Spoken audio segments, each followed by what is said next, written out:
চলো আজ বানাই হাতে মাখা পাবদা। পাবদা মাছের একটা শর্টকাট রেসিপি, খুব কম সময়ে রান্নাটা হয়ে যায়, খেতে কিন্তু অসম্ভব ভালো হয়। বাড়িতে চট করে কোনো গেস্ট এসে গেলে বা হাতে কম সময় থাকলে এই মাছটা কিন্তু বানিয়ে নিতে পারবে। তার জন্য খুব টাটকা পাবদা মাছ নিতে হবে, বরফ চাপা মাছ কিন্তু একদম ভালো হবে না, তাই মেখে নিতে হবে।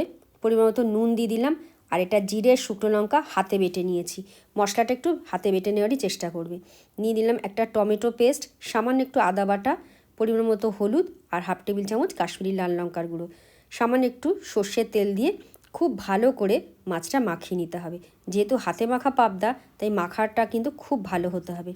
এরকম প্রত্যেকটা মাছ ঘষে ঘষে যেন মশলাটা ভালো মতো মাখা হয় সেদিকে নজর দিয়ে মেখে নিয়ে আধ ঘন্টা মতো রেখে দেবো। আধ ঘন্টা পর কড়াইতে সর্ষের তেল দেবো আর ফোড়নে দেবো সাদা জিরে। জিরেটা রেডি হয়ে গেলে এবার প্রথমে মাছটা দিয়ে দেবো, আর মশলাটার মধ্যে একটু জল দিয়ে ভালো করে ধুয়ে দিয়ে দেবো। দিয়ে হালকা হাতে একটু মাছটা নেড়ে নেবো।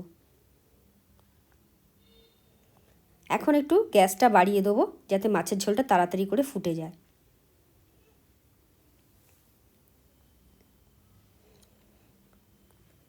কয়েকটা চেরা কাঁচা লঙ্কা দিয়ে দিলাম।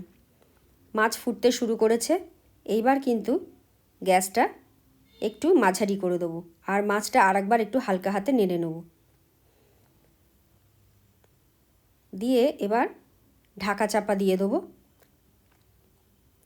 একদম 10 মিনিট রান্না করে নেবো। 10 মিনিট রান্না করলেই পাবদা মাছ একদম সেদ্ধ হয়ে যাবে। 10 মিনিট পর ঢাকনাটা খুলে দেখো, ঝোল কিন্তু বেশ ঘন হয়ে গেছে, মাছগুলোও সেদ্ধ হয়ে গেছে। আর একবার একটু নেড়ে নিলাম।